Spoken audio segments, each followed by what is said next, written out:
Assalamualaikum warahmatullahi wabarakatuh. Di sini saya sebagai perwakilan dari kelompok 9 sebagai moderator kelompok dalam presentasi manajemen keperawatan, stres, coping, dan adaptasi.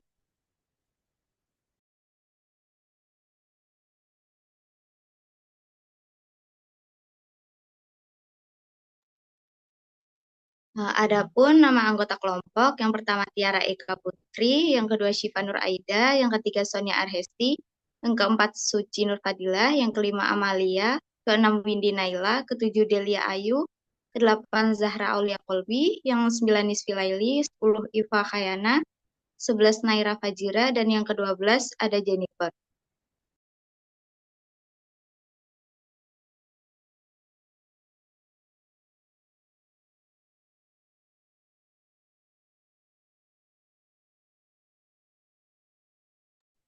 Selanjutnya ada pendahuluan. Lingkungan kerja perawat dikenal memiliki tekanan tinggi yang berdampak pada stres fisik dan psikologis. Stres yang berkepanjangan dapat memengaruhi kualitas asuhan keperawatan dan meningkatkan risiko burnout.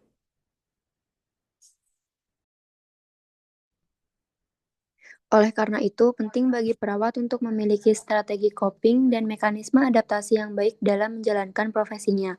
Manajemen keperawatan memiliki peran penting dalam merencanakan intervensi untuk mengurangi stres dan meningkatkan kemampuan adaptasi perawat maupun pasien.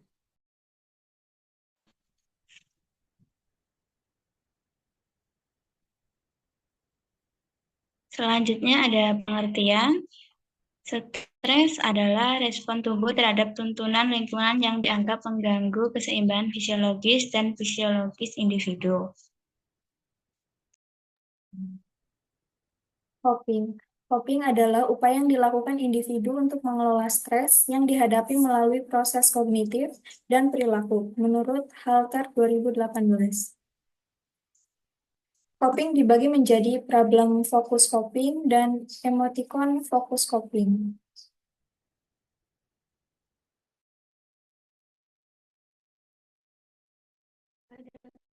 Adaptasi adalah proses penyesuaian yang dilakukan individu untuk mempertahankan integritas dan keseimbangan tubuh terhadap perubahan.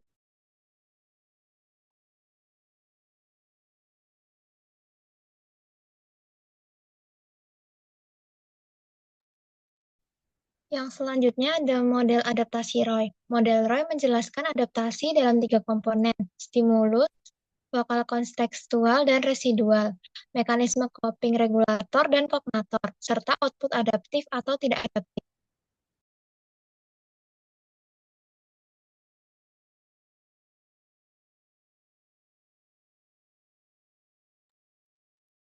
Selanjutnya ada faktor penyebab stres dalam keperawatan.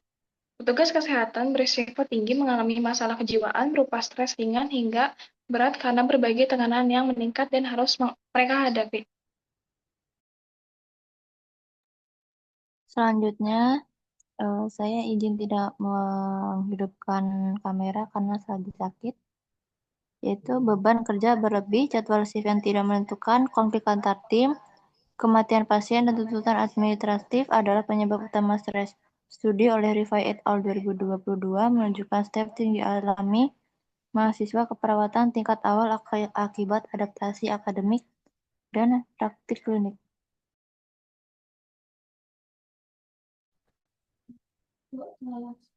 Yang selanjutnya strategi coping dalam keperawatan. Strategi coping merupakan suatu proses individu berusaha untuk menangani dan menguasai situasi stres yang menekan akibat masalah sedang dihadapi. Dengan cara melakukan perubahan kognitif maupun perilaku guna memperoleh rasa aman dalam dirinya menurut Mutadin 2002.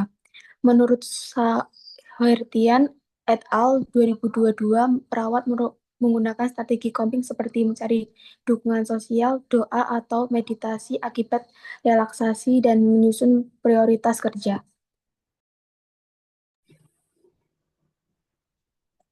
Yang berikut yaitu peran manajemen keperawatan. Peran manajemen keperawatan dapat memberikan layanan sesuai uraian tugas mereka. Diperlukan suatu rentan kendali praktis. Hasil penelitian menunjukkan sekitar 56% manajer perawat memiliki rentan kendali yang dapat diterima. sedangkan 44% memiliki rentang kendali yang berlebihan.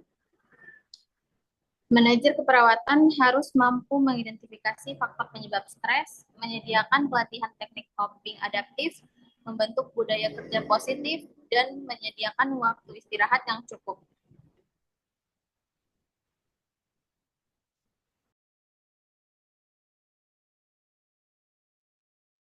Selanjutnya ada intervensi keperawatan.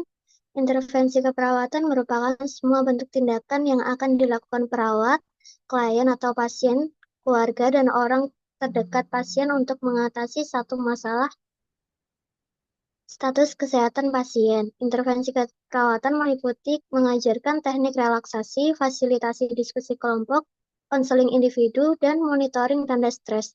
Studi oleh Mundung et al. 2019 menekankan pentingnya pendekatan manajerial dalam mengurangi stres kerja perawat.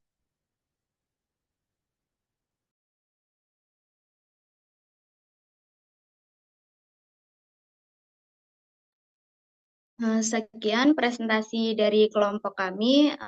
Bila ada lebih atau kurangnya kami mohon maaf. Assalamualaikum warahmatullahi wabarakatuh.